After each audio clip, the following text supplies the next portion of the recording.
أعوذ بالله من الشيطان الرجيم بسم الله الرحمن الرحيم سکھاتا ہے، ان کو بحث کرنا سکھاتا ہے اپنے مریدوں کو، ایسے جواب دینا، ایسے جواب دینا، ہمت نہیں ہارنا۔ میں نے نہیں خدا کے سامنے ہمت ہاری تھی، تو میرا مرید مولوی سے ڈر جائے گا؟ یوں اشکال کرنا، اس طرح اشکال کرنا۔ لیکن وہ بھی نہیں ٹکا تھا، یہ بھی نہیں ٹکتا ہے ایمان کی روشنی کے آگے۔ طاغوت جب اس کے دوست ہو جاتے ہیں پھر کیا بناتے ہیں اس کو؟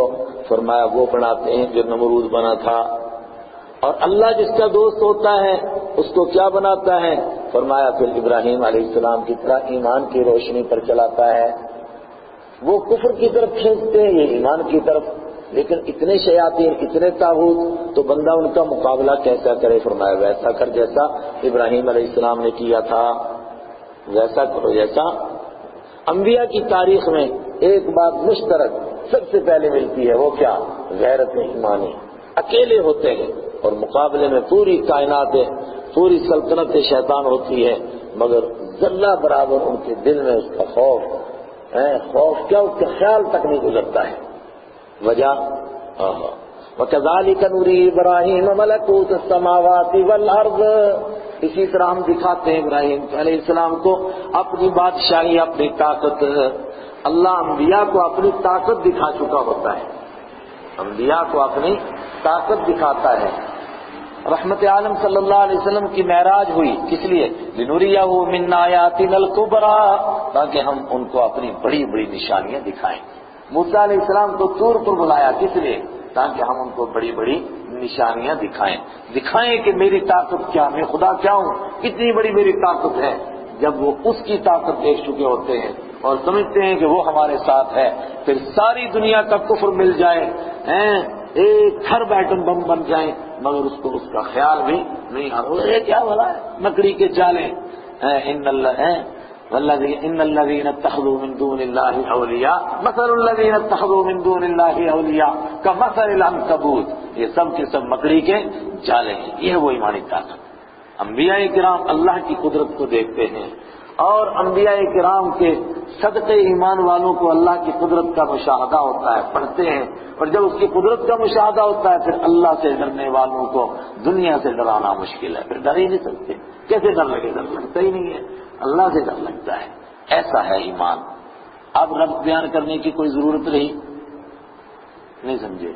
ایک طریقہ تو وہ تھا نا کہ میں یوں تقریر کرتا کہ دیکھو بات تو چل رہی تھی، وہ اللہ کی صفت میں ابراہیم علیہ السلام کا قصہ بیچ میں کیسے آ گیا؟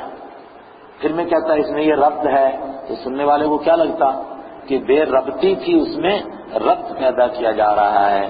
میں یہ چاہتا ہوں کہ آپ یوں تقریر کریں کہ اور ہے ہی تقریر ہے ہی ایسی ہے ہی ربط ہے، بے ربطی کی بات ہے ہی نہیں ہے۔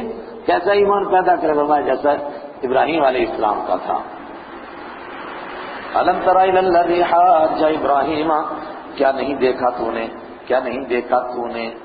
اگر مخاطب ہے رحمت عالم صلی اللہ علیہ وسلم تب بھی یہی مانا، اور اگر عام قاری ہے تب بھی یہی مانا۔ کیا مانا؟ دیکھ تو صحیح، غور تو کر، دیکھ تو صحیح۔ أَلَمْ تَرَ إِلَى الَّذِي، کیا نہیں دیکھا آپ نے؟ إِلَى الَّذِي، اس شخص کی طرف حاجّ ابراہیم، جس نے ابراہیم علیہ السلام سے جھگڑا کیا۔ صیغۃ اردو کی ایک ہی لفظ ہے جھگڑا، مجادلہ کے لیے بھی جھگڑا، مقاتلہ کے لیے بھی جھگڑا، مخاصمہ کے لیے بھی جھگڑا، محاجہ کے لیے بھی جھگڑا۔ حاجہ کس جھگڑے کو کہتے ہیں؟ جو بحث کے ساتھ ہو، جس میں حجتیں پیش کی جائیں، دلائل پیش کیے جائیں۔ لیکن کٹ حجتی کی، اس کا صحیح طرح کٹ حجتی کہ دلیل نہیں تھی، ایسے ہی کھڑا ہو گیا۔ کوا بھی کہتا ہے میں گورا ہوں، تو گورا کہ میں مانگوں نہیں نکالا۔ علم تر الی، یہ ہے کٹ حجتی۔ کبوتر کا اور کوا کا مناظرہ ہوا نا، تو کوا اپنی ماں سے کہہ رہا تھا کہ دعائیں کرنا، آج مناظرہ بڑا سخت ہے۔ کیا مناظرہ ہے؟ کہا کبوتر ثابت کرے گا کہ میں زیادہ گورا ہوں، میں نے ثابت کرنا ہے کہ میں زیادہ گورا ہوں۔ تو ماں نے کہا کم وقت تو ہے ہی کالا، تو کیسے؟ کہتے میں مانوں گا ہی نہیں۔ یہ ہے مناظرہ۔ مناظر سے بڑا کوئی بےایمان نہیں، وہ پہلے ہی قسم کھا کر آتا ہے میں نے ماننا ہی نہیں ہے، جتنی مرضی دلیلیں پیش کرتا رہے کوئی۔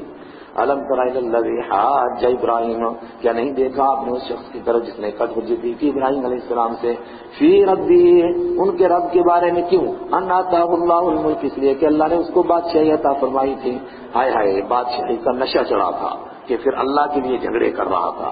اذ قال ابراہیم، جب کہا ابراہیم علیہ السلام نے ربی الذی یحیی و یمیت، میرا رب وہ ہے جو زندہ کرتا ہے ویمیت، اور جو مار سکتا ہے، یعنی جس کے قبضے میں موت اور زندگی ہے۔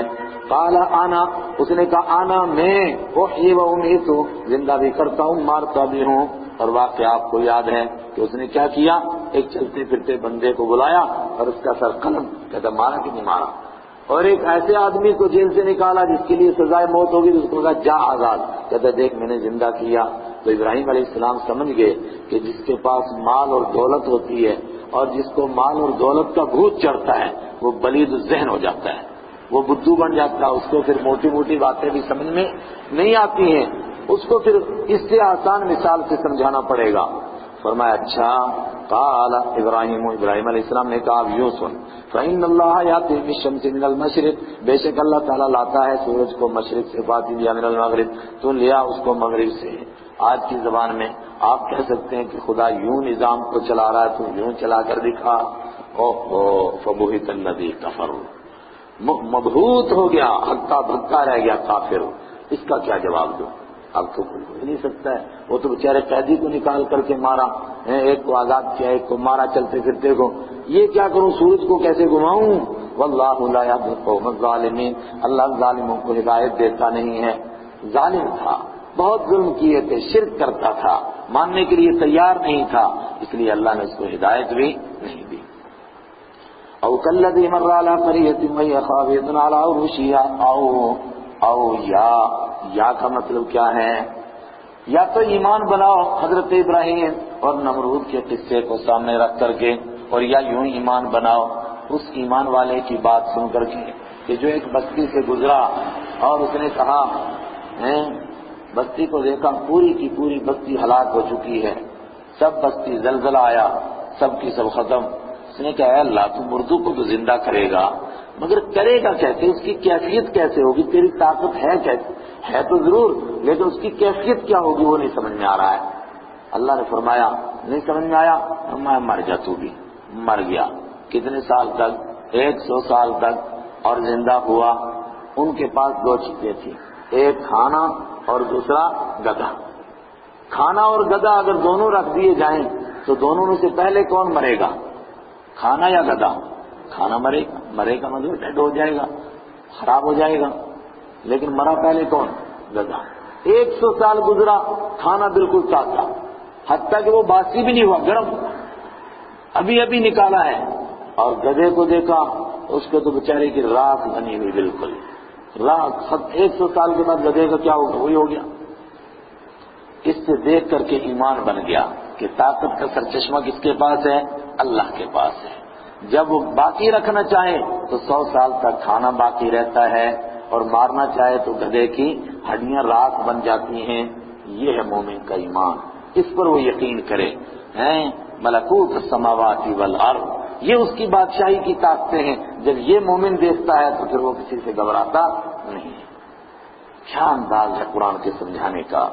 او کالذی، یا دیکھ اس شخص کی طرف مر علی قریۃ، جو گزرا ایک بستی سے، وہی خاویۃ علی عروشہا، وہ گری ہوئی تھی اپنے چھتوں کے بل، یعنی چھت ہی زمین پر آ گئے تھے۔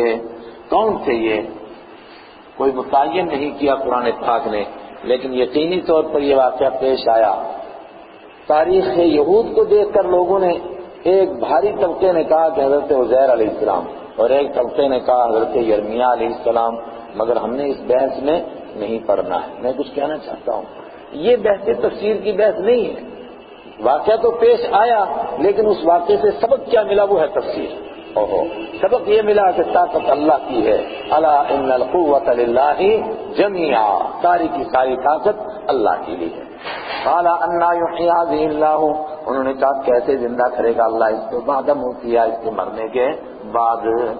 جب معلوم ہوا تاریخ سے کہ یہ اللہ کے نبی سے، اور اندازہ قرآن کی آیت کا بھی ایسا ہے کہ نیک بندہ ہے، تو پھر گویا اللہ کی طاقت کے بارے میں سوال نہیں تھا کہ اللہ زندہ نہیں کر سکے گا، بلکہ سوال کیا تھا کہ اس کا طریقہ کیا ہوگا، کیفیت کیا ہوگی۔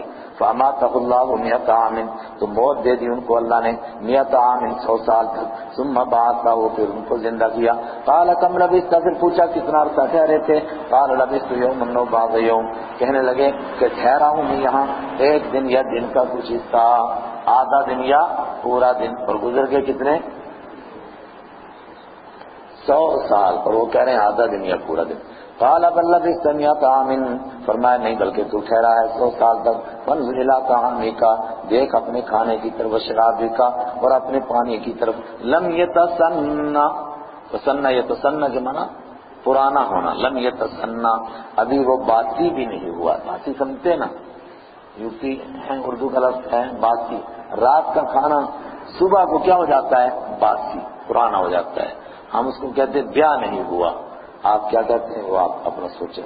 وانظر الى حمارک، اور دوسری طرف اپنے گدھے کو دیکھ، ولنجعلک آیۃ للناس، اور دیکھ ولنجعلک، اور یہ واقعہ کیوں پیش آیا، تاکہ ہم بنائیں تجھ کو آیۃ للناس، لوگوں کے لیے ایک نشانی۔ 100 سال کے بعد اللہ آپ کو زندہ کر سکتا ہے تو مردوں کو بھی زندہ کر سکتا ہے، ایمان والوں کو کامیاب اور بڑی بڑی طاقتوں کو ناکام کر سکتا ہے۔ الا ان القوۃ للہ جمیعا۔ وانظر الى العظام، اور دیکھ ہڈیوں کی طرف، کیف ننشزها ثم نكسوها لحما، کس طرح ہم اس کو زندہ کرتے ہیں، ہڈیوں کو جوڑتے ہیں اور پھر ان کو زندہ کرتے ہیں، ثم نكسوها، پھر ہم پہناتے ہیں ان کو لحما، گوشت۔ دیکھتے دیکھتے ہڈیاں رات ہو چکی تھی، ہڈیاں دوبارہ زندہ ہو گئی۔ ننشزها، زندہ بھی کرنا اور پھر ان کو جوڑنا بھی، فٹافٹ جڑ گئی، اور جڑتے ہی ایک لمحے میں گوشت بھی چڑھ گیا، فرمایا ایسے ہی مردہ زندہ ہو جائیں گے۔ فلما تبین له، تو جب واضح ہو گئے ان کے لیے بات، قال اعلم ان اللہ علی کل شیء قدیر، فرمایا اس نبی نے، اعلم میں جان گیا ہوں، جانتا ہوں، ان اللہ علی کل شیء قدیر، کہ اللہ ہر چیز پر قادر ہے۔ حضرت ابراہیم علیہ السلام کا ایمان کیسے بنا تھا؟ نمرود سے ٹکرا گئے، ملکوت السماوات، اللہ کی طاقتوں کو دیکھا تھا۔ کیسے دیکھا تھا؟ ان کا بھی ایک واقعہ سنو۔ اذ قال ابراہیم رب ارنی کیف تحیی الموتى، اور یاد کرو جب ابراہیم علیہ السلام نے کہا تھا رب، اے میرے رب، ارنی، دکھا تو مجھ کو، کیف تحیی الموتى، کیسے تو زندہ کرے گا مردوں کو۔ وہاں بھی مراد تھا کہ طریقہ کیا ہوگا، یہاں بھی مراد ہے کہ طریقہ القرآن یفصل بعضہ بعضا، خود تفسیر کرتا ہے، چنانچہ یہاں اس کو واضح کیا۔ قال اولم تؤمن، اللہ نے فرمایا کیا ابھی تجھے یقین نہیں آیا کہ مردہ زندہ ہوں گے؟ قال بلا، عرض کیا کیوں نہیں، اس کی دعوت تو دینے کے لیے آیا ہوں، اس کی دعوت تو نمرود کو بھی دے رہا ہوں کہ مرنے کے بعد دوبارہ زندہ ہونا ہے، خدا کی عدالت لگنی ہے، پھر سوال کیوں کرتا ہے؟ ولکن لیطمئن قلبی، لیکن اس لیے سوال کرتا ہوں تاکہ مطمئن ہو جائے میرا دل۔ اچھا پھر کس طرح مطمئن ہوگا؟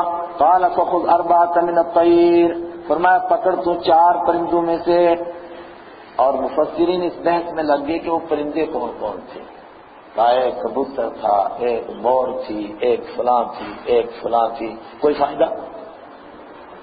معلوم ہو گئے تب بھی کوئی فائدہ نہیں، اور نہ معلوم ہو تو کوئی نقصان نہیں، جو بھی ہوں گے 4 پرندوں کو کہا پکڑ، فسرہن، تو پھر تم مائل کر ان کو الیہ کا، اپنی طرف مائل کرنا، سر سارا یسور، سر مائل کر، مائل کا مطلب ان کو اپنے ساتھ لجا، ان کو ایسے رکھ کے ان کی توجہ تیری طرف ہو جائے، تجھ سے محبت ہو جائے۔ اور جب جانور کو محبت ہو جائے کسی کے ساتھ مائل ہو جاتا ہے نا، تو آپ نہیں دیکھتے پھر آگے آگے چلتا رہتا ہے، تو بکری کو سدھانا، اپنی طرف مائل کر، آواز لگاتا رہتا ہے، وہ خود بخود اس کی طرف چلتے رہتے ہیں۔ ثم جعل على كل جبل منهن جزءا، پھر بنا تم ان کو على كل جبل، ہر پہاڑ پر منهن، اس میں سے جزءا، ایک حصہ، یعنی ٹکڑے ٹکڑے کر اور ان کو ایک ایک پہاڑ پر پھیلا دے۔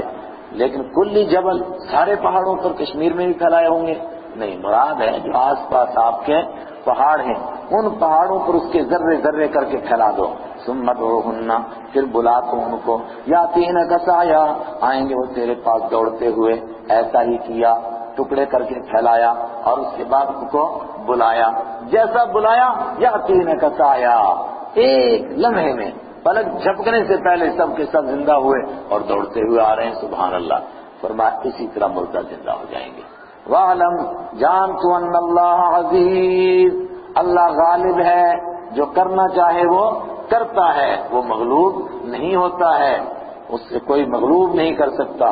حکیم، حکمت والا ہے. حکمت سے کس طرح بات سمجھا دی. یوں ایمان بنتا ہے. ایمان والے جب یہ واقعات پڑھتے ہیں ان کا بھی ایمان بنتا ہے اور پھر ان کو دنیا کی طاقتوں سے ڈر نہیں لگتا ہے. دین پر عمل کرنے سے ان کو کوئی چیز روک نہیں سکتی ہے. مگر ذکر چل رہا ہے کس کا؟ جان اور مال کی قربانی. جان کی قربانی کا تذکرہ کتنی جگہ آ گیا؟ 3 جگہ ہے نا. اور کیسے تاکید کے ساتھ، انداز بدل بدل کر. اب آیا مال کی قربانی کا تذکرہ تفصیل کے ساتھ. یہاں تک تو ایسے ضمنی طور پر